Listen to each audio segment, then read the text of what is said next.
Okay, we are recording. We will officially kick off right now. All right. Beautiful. Thank you all for tuning in. Let me show you did a mic check earlier, but okay. We're getting some feedback. Yeah. Okay, we good. All right. Thanks everybody for joining in. Habagani. What's the word? Ujama. Ujama. Okay. All right. Thank you. Yes, couldn't hear you, Ujima. I saw your mouth moving, but thank you. I knew you said the right thing. So I'm happy. It's an honor and pleasure to be with the Teaching Artists Institute, our fourth day of Kwanzaa. Of course, we have an amazing program scheduled for you this afternoon and evening if you're in Tanzania, of course, and other East African countries and the Netherlands. What time is it in the Netherlands? Anybody? Okay, you're muted, but okay. 8 o'clock in the evening. All right, 8 o'clock, right. So thank you all for tuning in to this broadcast, but we're not going to be long with our discussion here. Sorry, we're at our office here, but so hopefully we can get into our discussion. We're going to have a discussion with several international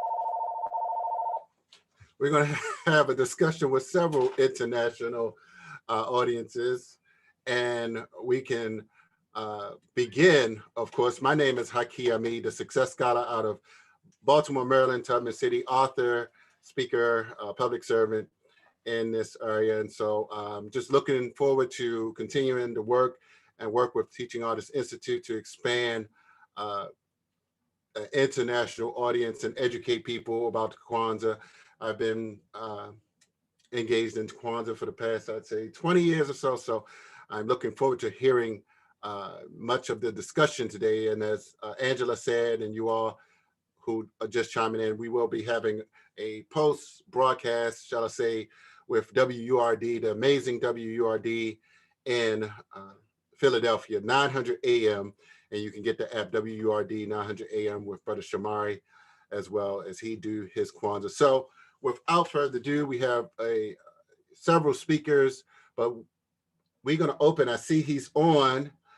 Brother Donald Mckakey, if he can unmute, and we'll allow for him to open us up. And, you know, we can, since we didn't do libations, we can go 15 minutes with you, 15, 20.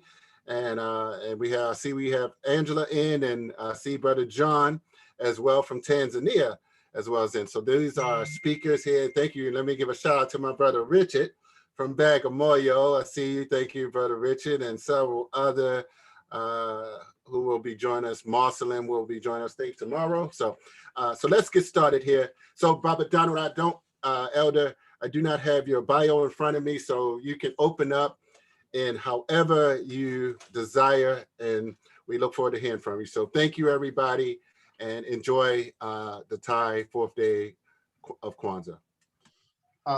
Thank you very much, moderator. Thank you, fellow speakers. My name is Donald Mckakey. Like you rightly said, I'm originally from Nigeria, and I'm based here in the Dutch city called The Hague, or Den Haag, as we call it in Dutch. And I'm a business economist. I'm the owner and founder of Templars and Masons BV. It's a limited liability company under the Dutch law that specializes in business development. Greetings, Brother Donald. I'm sorry, it's Sister Angela. I hate to interrupt, but can you adjust your camera so we can see more of your headshot? Yeah, we want you to have it. There we are. Thank you so much. Continue. Good. So thank you very much for bringing that to my notice. So tonight I'll be talking on cooperative economy, and I would like to conceptualize it, to look at it in the context of cooperative society. Okay, collective economy in the process of it. You look at it, there are four main categories of collective economy.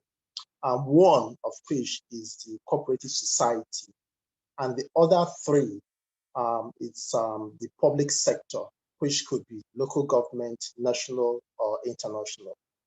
But in the context of trying to bring the Black folks into collective economy. I'll be looking into the society and the local government level. Cooperative society has proven to be an agent of sustainable economic development.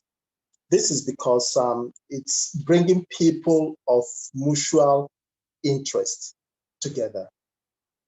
And here the law of synergy plays in, okay, in the sense that every person in this collective society setup brings in something unique.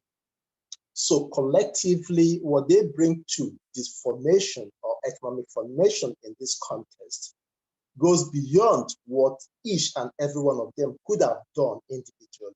So this tells about the need of coming together to pool resources.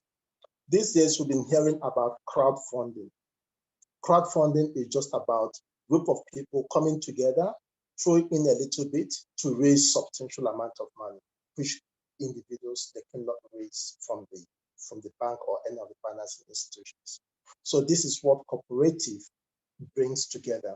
And in the Black folks, we have to start seeing cooperative as a way of lifting ourselves to upper social or economic class, ways of improving our economics ways of enhancing our economic livelihood. And we've seen this in African contexts. The Africans, the Blacks are people who are socially organized in different groups because we feel, we relate. And so what we have to do now is to bring this in the context of economic development. There couldn't have been a better time to start thinking of cooperative arrangements among the Black folks now than it has ever been. What we've been seeing globally now is that government is deregulating, relinquishing control of enterprises. And the global economy is becoming more competitive. And you cannot assert your position in the global context strongly if you do that alone. If we look at the oil companies, their activities, what they've been able to accomplish in the past, no oil company undergoes any of this exploration, development, and production alone. We see different forms of joint venture activities. And this is what we should be thinking at the grassroots levels. Cooperative society is good because then it brings us in a more strategic form, like what we call strategic business unit. If we look at agriculture, for instance, where cooperative society should play a major role, we have different types of crops across. So if this cooperative is not formed by sector of the nature of the products or geographical area, you find out that it becomes a mixed basket of all sorts of things. And then when we form ourselves in these units, we can leverage, apart from internal pooling of funds, but it makes us more organized that we can source for funds from lending institutions. It makes us more organized to receive necessary trainings and manpower on development to be able to run. It makes it a lot easier to be managed, organized as a going concern. So for Black folks, and this is the reason why when we form ourselves in a group, then we could move a bit further in order to have this as a sustainable means of running businesses. So going back to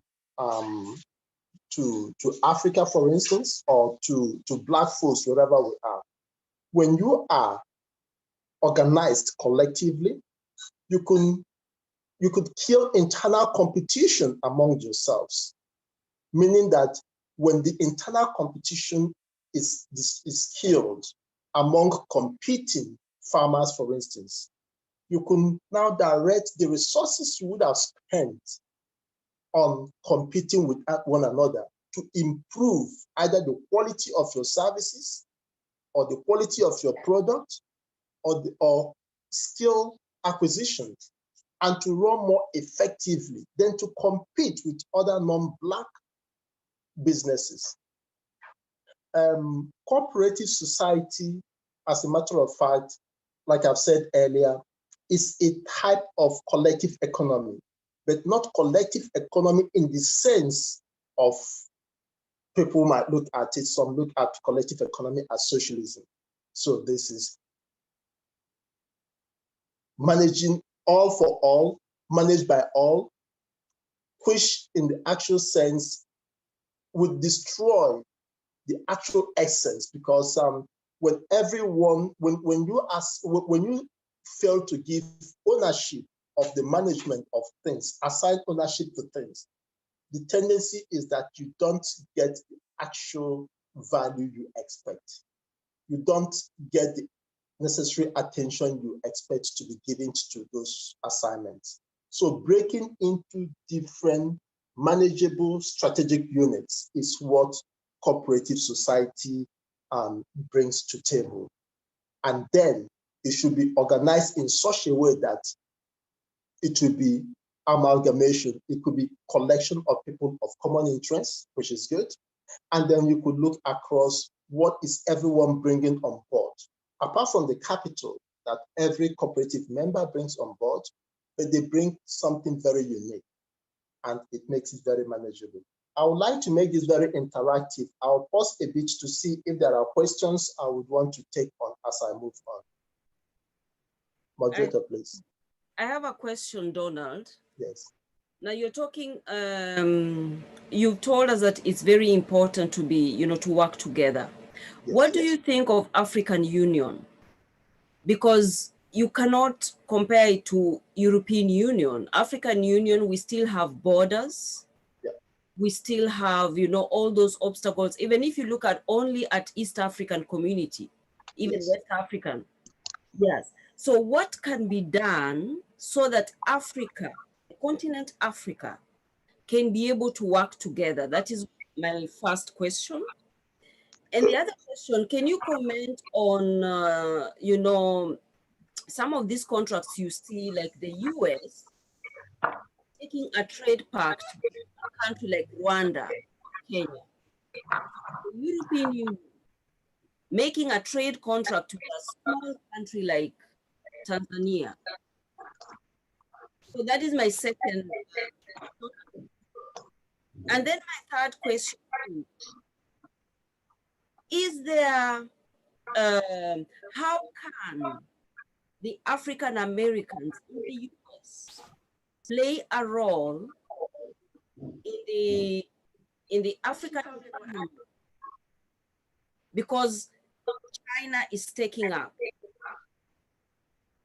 How Good. can we join with our fellow African Americans to boost the economy of Africa instead of letting foreigners Good. like taking over?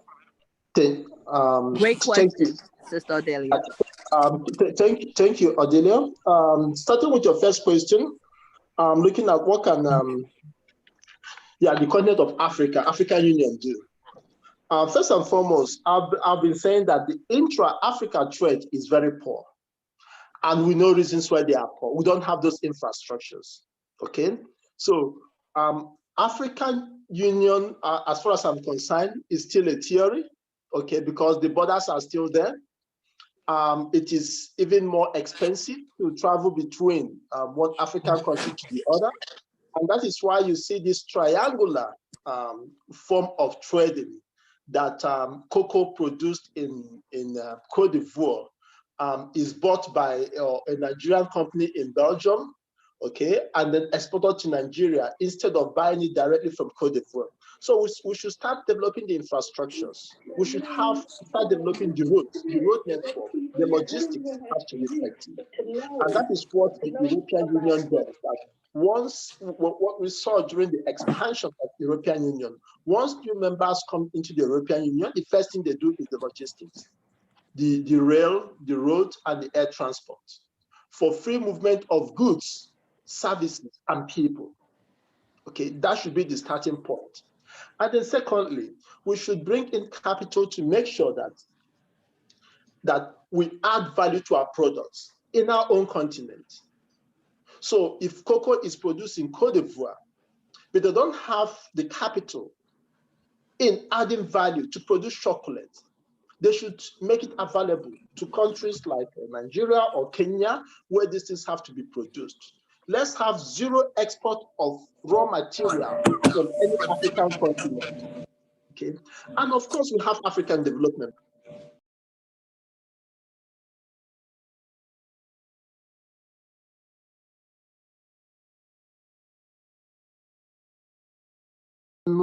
Technology is very mobile, so we can bring to African continent all technology needed to process our goods. Okay, and we can fly in the experts, okay, or get people trained, transfer this necessary skill to run these industries. So not to have the Nigerian saga where we have crude, we import fuel. Cote d'Ivoire, they have cocoa, they import chocolate. Or countries that have rubber and import tires. So we have to stimulate intra-Africa trade. And to start to do that, we should start developing the infrastructures to have free movement of goods, people, and services. Then on the other question, what can we do? The trade contracts between African countries. This is equally a place where economic blocks will play a very strong part. European Union, the actual essence is that you can, when you negotiate with the European Union, you are negotiating with Belgium, France, Germany, and all the countries within the Euro, so it makes them stronger. So for Africa to negotiate more effectively in the international context, we should come as a bloc. You could not imagine Uganda negotiating with America or Nigeria negotiating with Britain. But if African Union will come up with single common economic policy that would transcend any unilateral trade agreement, so that whoever is coming to negotiate, to discuss, to get into any trade contract with any African country should know that he's facing all African countries together collectively. Because the theory of divide and rule, the principle of divide and rule has weakened us and then led us to throw away. If we have to go back to reassess all the trade agreement between China and African countries, we will see that a lot have been given away. But collectively, we could do a lot better. And then finally, to your question, what can African Americans do to salvage Chinese invasion of Africa? I think capital. Okay, our folks in America, they have all it takes. They have relatively access to capital. They have either in the form of conventional land or borrowing from the banks or crowdfunding. We have a lot of successful African Americans or not African Americans, the Blacks living in the US. It's about time that Africa starts its own economic development fund. I'm not talking at institutional level, I'm talking at individual levels. That when these funds come together, if you check the population of all Blacks, okay, and everyone contributes $1, I bet you we could raise substantial amount of funds. And this fund will be specifically managed for projects, activities of African interest. And with this, we can take China off our continent. What are they doing there? Let's look at this in perspective. In the solid mineral, taking gold, taking copper, taking iron or zinc, because they are there with the cash.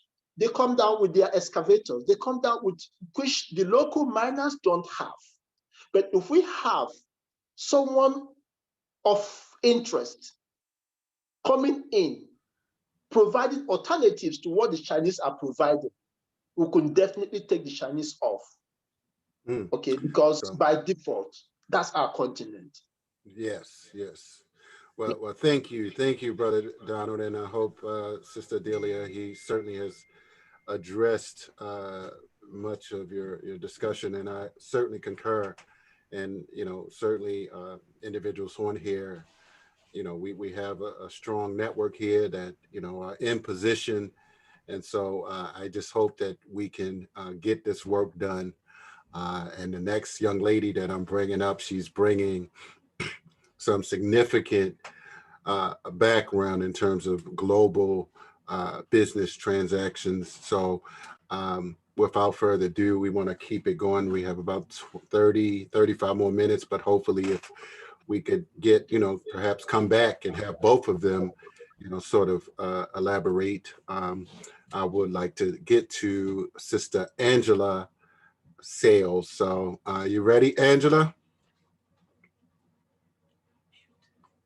You're muted. You muted yourself. Muted. Okay, I'm ready. And I just wanted to acknowledge Jerry. She had a question for Brother Donald, so maybe we can cycle back and get her question. Okay, right. At I the saw end. that question. Yes, we certainly shall. Thank you. Okay, let me see. Here we go. All right. Thank you, Brother Donald, for the information that you brought forward today.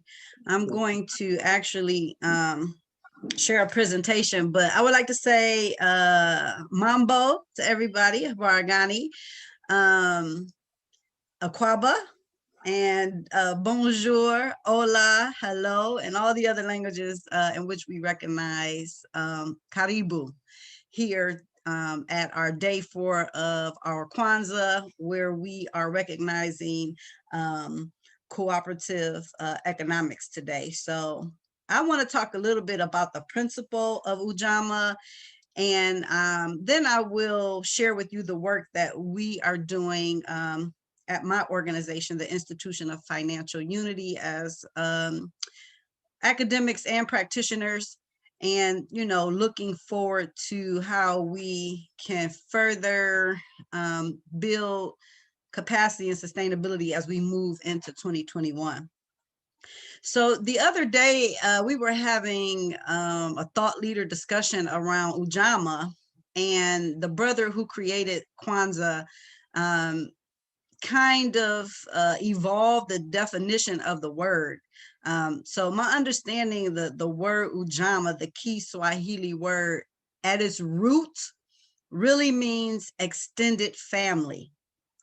And that's something I actually just learned as someone who has been observing Kwanzaa for a number of years. I always took it as to mean cooperative economics.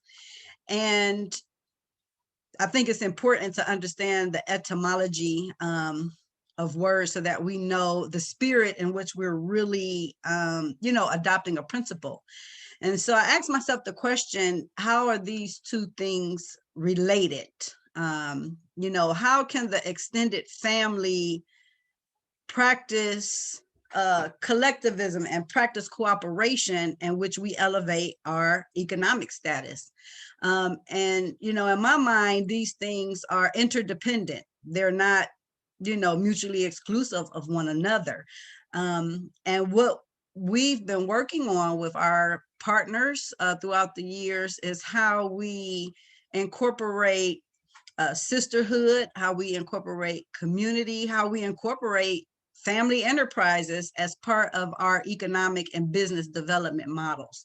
So to me, the extended family is your community. It could be your blood relatives, but it could also be, your kinsmen or your kinsfolk, the people who you break bread with every day, who you sit around the table with, who you worship with, who you socialize with, who you do business with. And how do we help each other to develop financially and economically. Of course, in the past, we have seen models that work.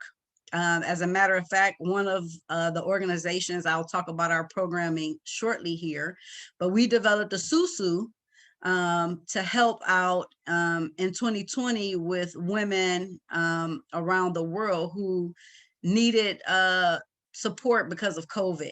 And so that's not a new concept. In Africa and Asia and other countries, the SUSU system has been a part of economic development. And that is where we have, we share our resources and everybody takes a turn to be able to use those resources.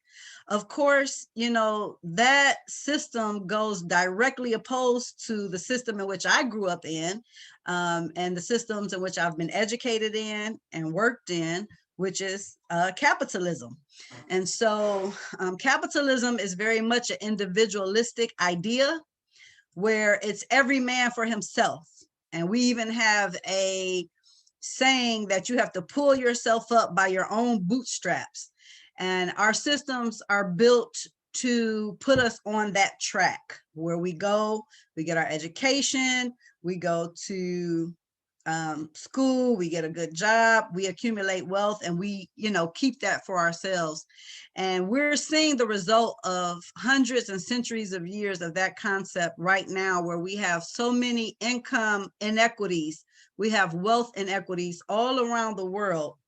I'm hearing chama, chama, chama. I'm just gonna say chama because I see it. Maybe that's like a mandala, mandala, mandala. But you know, in the spirit of us being collective and being cooperative, that's where we actually have our amandala, which is the word for power. And you know, today when we look at our global economic system as it pertains to people of African descent, if you look in one country, you can see the model and how it's global. So for example, I go to the Caribbean a lot. In the Caribbean, no people of African descent own any part of the global food supply chain. All of the food imports, all of the food distribution, all of that is owned by another race that is not indigenous to that place, that is not African. When we go to Ghana, for example, people that are into the jewelry business are of non-African descent. They have a complete lock on those particular industries. Here in the US, you can go to any, you know, Black neighborhood, and everything from beauty products to basic convenience stores are not, the people in that community do not have ownership of it. People that are not of African descent own all areas of economic activity. And it's not just here in the US. In Europe, it might be a little different. You know, I think there is a lot of African businesses, and of course we have our SMEs, we have our small and medium size enterprises, and we have our mom and pop shops. But in terms of owning any industry, we don't own industries. The Asians, for example, they own 99% of the hair industry, but the consumers of hair are mostly African women. We're the consumers. And so, you know, looking at those disparities means that it is mandatory, it's imperative that we begin to cooperate with our economics, and that we begin to treat each other as family and not just as the bottom line. And I think that's what will differentiate us in the future with other systems. And even for me, it's a challenge because I'm a businesswoman. I've been to business school, several schools at, you know, graduate, undergraduate, graduate levels. I teach business at a university. I've worked in multinational corporations for several decades. And so I understand business at a lot of different levels, as well as being an entrepreneur. So even my mind has to shift, but I know that one person making it doesn't actually, you know, elevate us as a whole. So having said that, I wanted to just share a a few slides with you. Let me know if you can actually see the presentation that I'm trying to show on the screen. Are you able to see that? Yes, we see. Okay, great. All right. So my name is Angela Sales. I am the founder and unity broker of the Institution of Financial Unity. And today I just want to talk to us a little bit about how we put cooperative economics in practice. And so I want to tell you about some of the work that we do with my organization.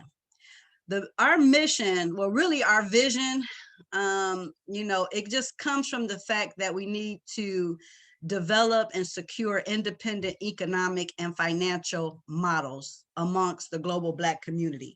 And those are the words that I use, but, you know, it can be translated to mean Africans of the diaspora and the continent, descendants of enslaved Africans, people who identify as African descent. We have so many, we have identity politics. So I just want to make it plain that the global Black community means Africans on the continent, Africans of the diaspora, and people who identify as African descent. So that's all of us here. Our mission is to promote collective financial development. And we use the words financial in place of economics intentionally. Okay, it went on without me. Because it's really getting to the root of finance and how we exchange our resources. And our mission is to put actions in place that improve our overall financial position by supporting the movement of our people from being just consumers, spenders, and laborers to being producers, investors, and owners. So we need to shift the paradigm of our relationship to finances. In general, we spend the most money. We work, you know, for people. We work for hundreds of years for free or for little or nothing. But what do we own? Where is our ownership? You know, what are we producing? And so our mission is inspired by the work of Dr. Claude Anderson. He's an elder and he's still with us. And I would, you know, advocate that you look him up and get his books, Powernomics, Black Wealth, White Labor. Black labor, white wealth. And so, you know, part of our tradition is that any work that we do collectively, it should be a continuation of someone that came before us, whether it's our ancestor or if it's an elder, because the work that we're doing, the legacies that we're building, we want to pass that on to the next generation. Because if you die and your work doesn't continue, then you didn't really build anything. You didn't really leave a legacy if your work dies with you. So it's very important that we pay homage to somebody who began to do the work before us and try to continue to build upon that. So that's one of our principles. What you see here is our logo, and I wanted to share the logo. We got this from the Andinkra language. Okay, my presentation is going by itself. And this is the Mpatapo symbol. I don't know if you can see my shirt. This is my shirt with the logo of Institution of Financial Unity on it. And what the symbol means, it represents a bond between parties that have been in a dispute to bring us back to a peaceful, harmonious reconciliation. And so when I think of unity, this is the symbol that I think is appropriate for us as Africans throughout the diaspora, because we could think of a lot of our differences. Some of us were enslaved, some of us were never enslaved, some of us have different languages, we have different tribes, we have different faith systems. There's a lot of differences, but the key to this Kwanzaa and the key to cooperating and the times in which we're living is that we reconcile. And we do that in a harmonious way. And so that's why we chose the Mpatapo symbol as the logo for our institution. In terms of the goals that we have a lot of goals, but for this particular platform, I want to emphasize goals number 5 and 7. One of our goals is to support Black-owned businesses throughout the African diaspora, and also to provide products and services that support independent financial organizational sustainability. Our core tenets have to do with independence. And what that basically means is that we're not relying on external systems to sustain us, because that's what a job is. If you go to work, you know, I could go to work for a job for 20, 30 years, and the minute that they don't need me anymore, and that's the only income I have, I'm in trouble because I'm dependent upon that job or that employer. And so independence has to be one of the foundational principles that we incorporate when we look at collective economics. Our other core value is institution building. How do we work cooperatively to not just be a one-man show, a one-woman show, that we can scale? We need to be able to scale. So part of my appeal is that those of you that are business savvy, you understand the concepts of finance, let us get together and come up with our own solutions. The African Union is not going to do it. The European Union is not going to do it. The United Nations is not going to do it. The Corporation of the United States of America, they're not our solution. Like, we are our own solution, and we have enough intellectual capacity and enough resources and enough spirit to be able to build our own institutions. And of course, we have to do all of that with integrity, because when you're dealing with people's finances, I know as a professional that money is very sensitive. It's a very sensitive topic, and you have to handle that with integrity if people are going to trust you to do that. So some of the programming that we do at the institution, and this is how we put our work in practice. We have 5 tracks under the institution. Of course, our main thing is education, where we do financial action planning under the Get Your Money Right. In 2021, we're launching an executive leadership development program.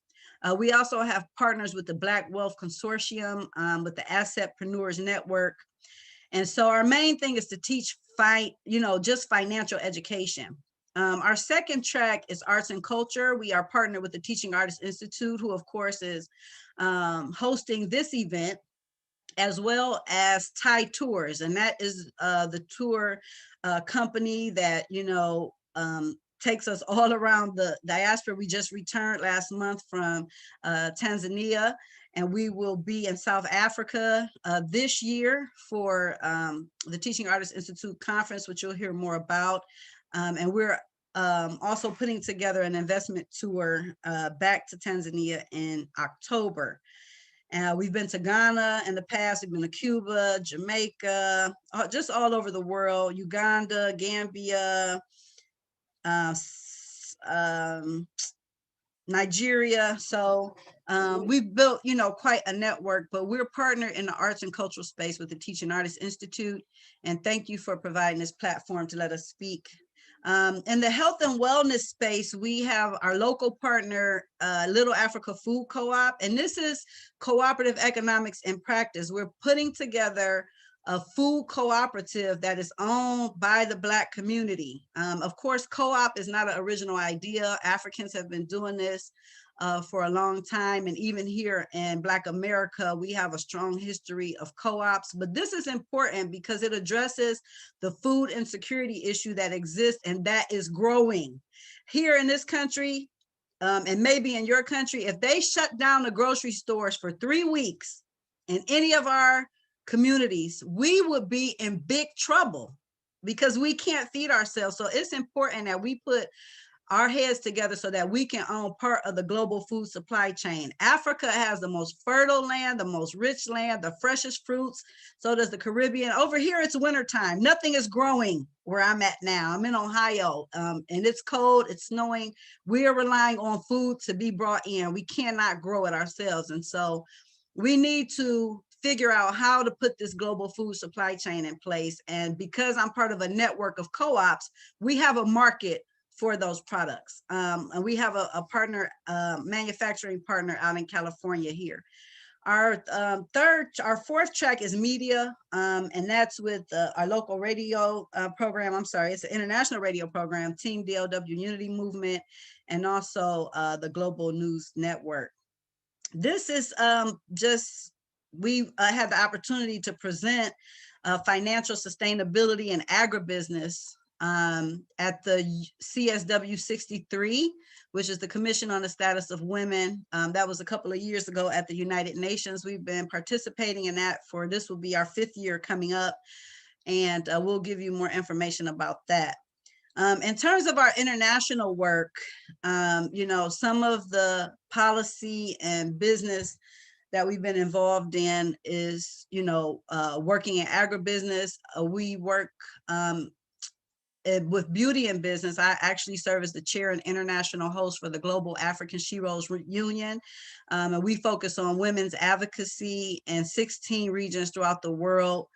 For African women, we were able to develop that susu that I mentioned earlier, and we granted small grants to 10 different women who are change makers in their communities in the different regions of Africa to help respond to the COVID situation that happened on the ground in Africa. And so we partner closely with the She-Rose Sisterhood, and we're developing African sisterhood as a business development model.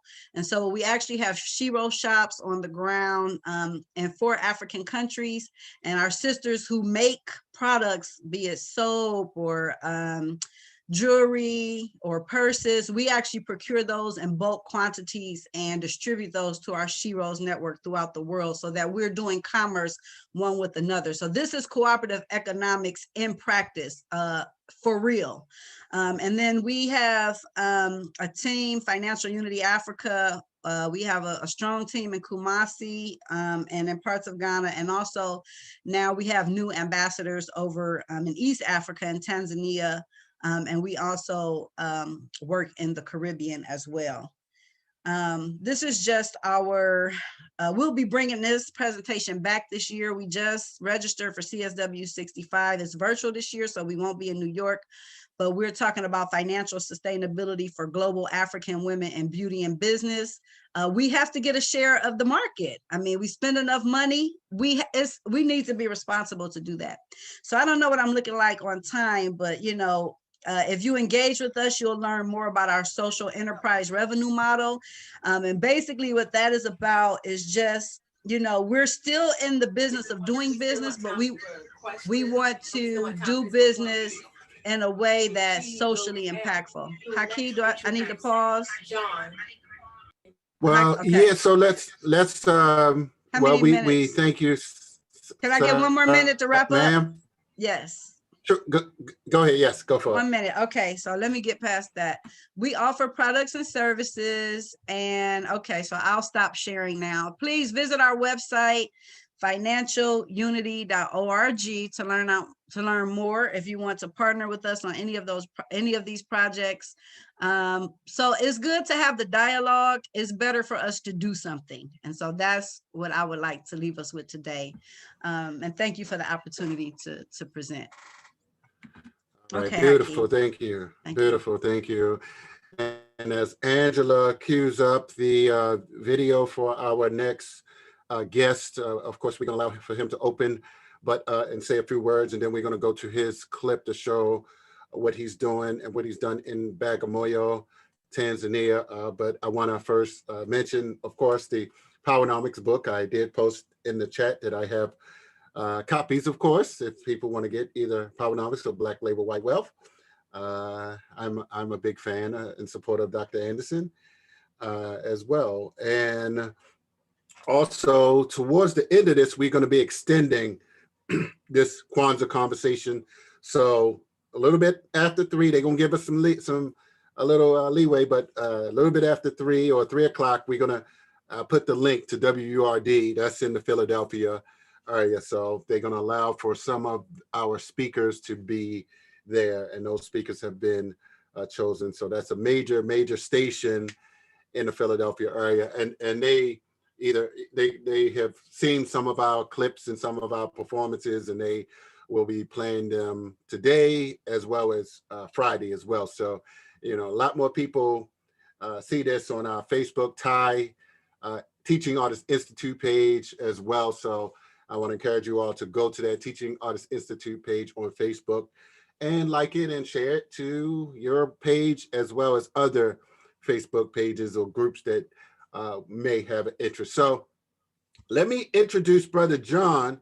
And quick, Brother Haki, sure. I gave hosting capabilities to Kim because I don't have the link, and so I don't know if she can queue it up or either post the link in the chat. Okay, while you introduce him, thank you. And let me just also mention while Kim get that ready, she's here, so she's going to get that ready. We have Brother Richard, who's on from where your son is, Angela. He's at Tsuba. So you remember Richard, right, Angela? Of course. I do. He is the president of the students at Tsuba. He's a quite important guy. So of course, I do know him. Okay. Greetings. So she's ready. But let's go ahead, Brother John, and you speak just 3 or 4 minutes and tell a little bit about yourself, any contact information. Then we're gonna show you a clip. I think you're unmuted. We can see you. Do a mic check. Can we hear you? Okay. Yeah. Loud and clear. You hear me? Yes. Habari gani? Ujama. Ujamaa. Ujama, right. Asante sana. Ninaitwa Kaka John Gambula. Napenda kuwasalimu katika jina la kwanza, na leo hii ninapenda kuwasalimu sana. My dear brothers and sisters, greetings in the name of Ujamaa Kwanzaa as a 4th principle of Kwanzaa. My name, as I said, is John. I am from Tanzania, and I'm very happy today to join you brothers and sisters from all over the world, in Europe, in Africa, and in America. Asante sana. I'm an artist from this country, and where I'm speaking now is the place where I was born, to my home village called Bujora, and also it is to my region called Mwanza. So Mwanza and Kwanzaa, it is a little bit relating. But the native of this place, they called Mwanza. So Mwanza is a city, and Kwanzaa. So all talking the beginning, Mwanza, which changed to the name of Mwanza in Sukuma tribe. So I am very, very happy.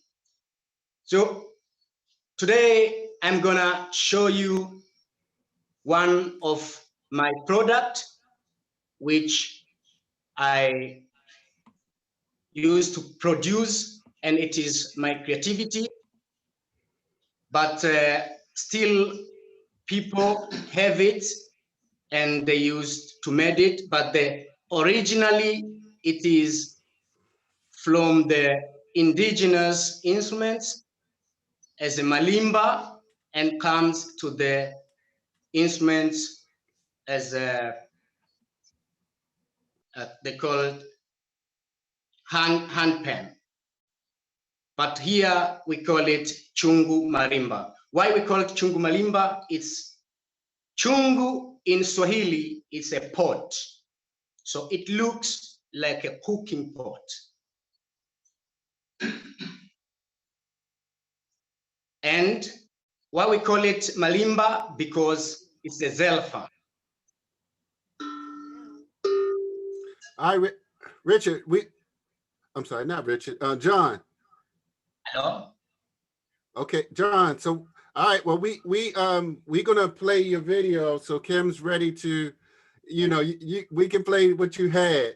So we'll play that, and then I want you to post your information in the chat room if you can, and we'll just let you, repeat it and say your website or any other contact information as well. So you ready, Kim? Okay, I'm in mute.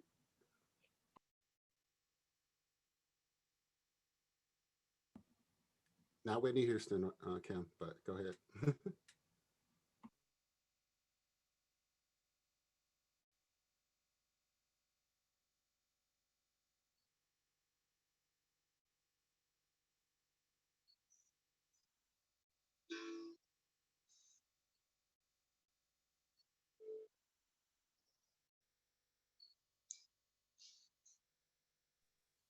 We have not the sound yet.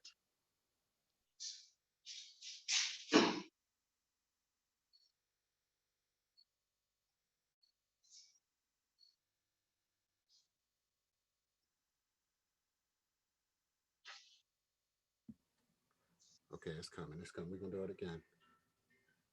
Maybe it's not loud.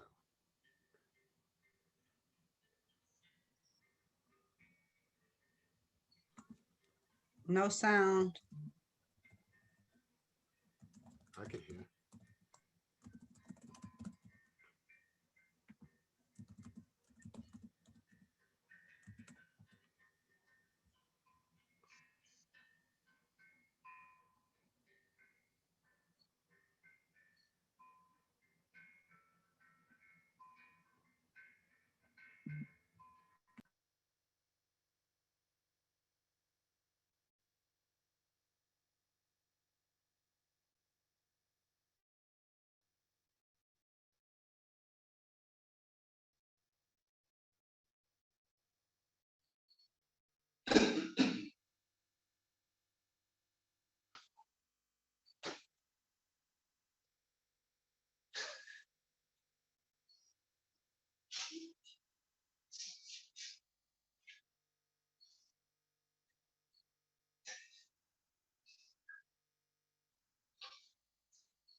Haki, is it okay if you give me hosting so I can play it, because nobody can hear it?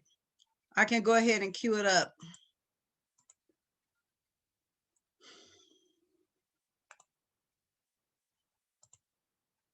The sound didn't work. I can cue it real quick. I think it's just a 2 or 3 minute video.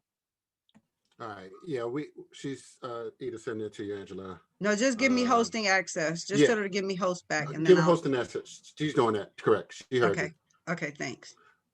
Hold on, John. We trying to get this going for you. At least we can. Here we go. And I want to encourage everybody to copy and place. I'm sorry, copy it in the chat room. Ismail put it in there, and do share it. On your social media. Can you hear? Go for it. Go for it, Angela. Can you hear? Thumbs up if you can hear. Anybody? Any sound? Nope, no sound. Sorry. No sound. Okay. I don't know what could be going on. When you share, you have to share sound. It's a separate button to click on the share. It's usually on the bottom when you click share. It's on the bottom before you select a video. Okay, let me try again. All right. Let's see that t-shirt, John. Yeah, let's see that t-shirt, John. What's that t-shirt you got on, buddy? Yes. As we Look at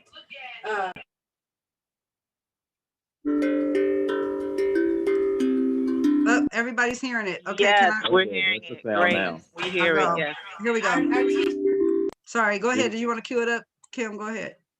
Beautiful work, John. Beautiful work. Yes. I did like Ismael. I went to listen to it separate.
Beautiful, beautiful.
Yes. That was All so right. beautiful. Yes. Woo. Yes. Loved it. So, We can purchase John, these if you instruments from you, Brother John? any contact information, Brother John, what else you have, or I wish you would put your WhatsApp number, but we'll make it happen. Well, we gotta get going to the next. It's 3:05. But John, if you want to just close us out, brother, any following words? Okay, thank you very much. Thank you very much. My contact is, you can find us at Rithisha Sana Project. Rithisha Sana is the Swahili word. What means is to pass on the arts for the generation. So what I'm doing, I have an NGO which teaching the kids in Bagamoyo, and we want to make it all over Tanzania, teaching kids traditional, folk traditional instruments, dance, and creativity, songs and music, and all. As you see from here, it's a lot of drums. What we have it, so we teach for the kids and also for the modern or new creativity. So find us at www.rithisha.sana. I will send my link to our group and the Zoom. Thank you very much. All right, thank you. So I know Angela may have to go, and we're going to get ready to go to that other part two, shall I say? But I know we had one question. Let me go back to the question. I believe Ishmael asked about global currency. So let's, Brother Donald, or do you want to answer that, or Angela? I believe one of the questions was on global currency, and Jerry had a question. So, and Jerry, can you post your question one more time? And I know Kim is going to be on WRD, but we want to balance that out with and not keep them waiting. So if we could answer that question, what about global currency? Ishmael asked that question. Global currency in the African context. Well, what I have to say that global currency is good in the sense that it helps to eliminate translation costs, okay, and it helps for easy comparison, price comparison, you know, as to goods and services across borders.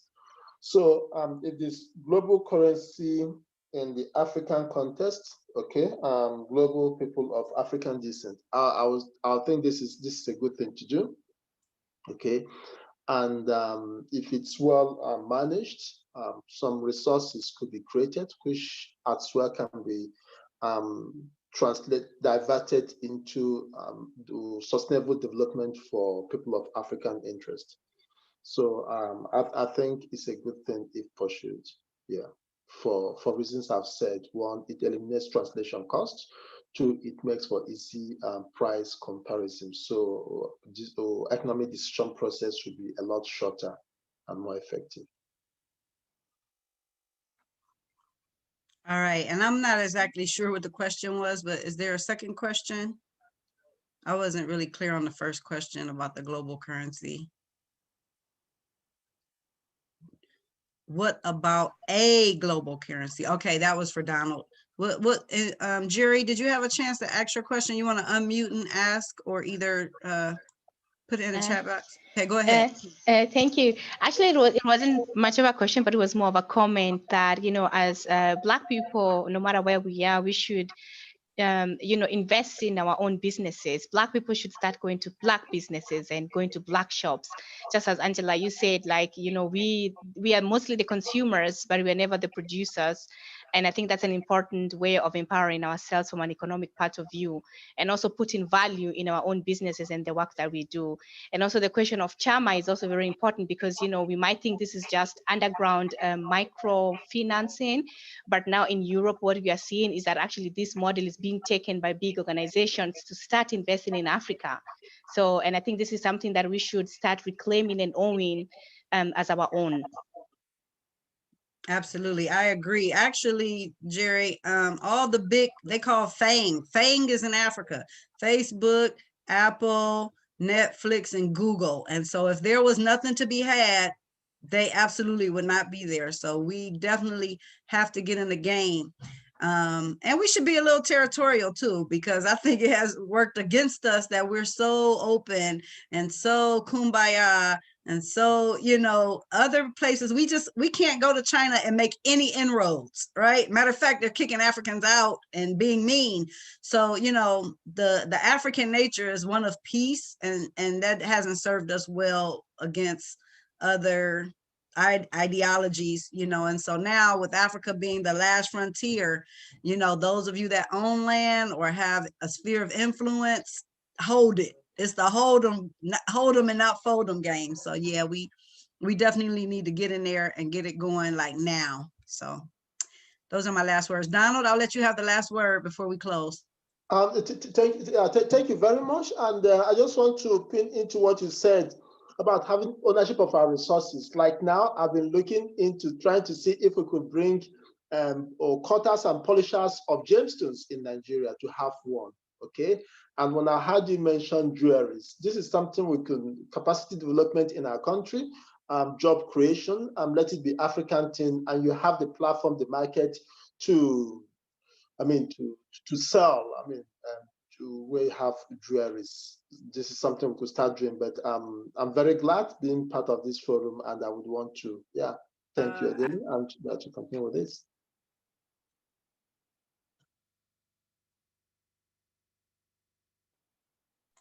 All right, beautiful.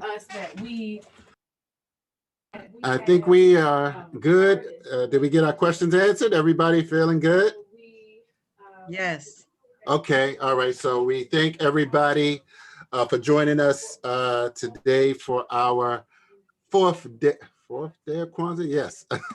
So yeah, definitely King, Bitcoin or African currency, I believe he said. So hopefully we can address that, continued dialogue. But hopefully you all, I put the link in WURD. .com. Let me see. WURDradio.com. So you all WURDradio.com. So definitely go to that website and listen to the part 2. Kim is on there right now. She just got on. So, you know, we went a little over, but thank you, Brother Donald. Thank you, John. Thank you, Angela.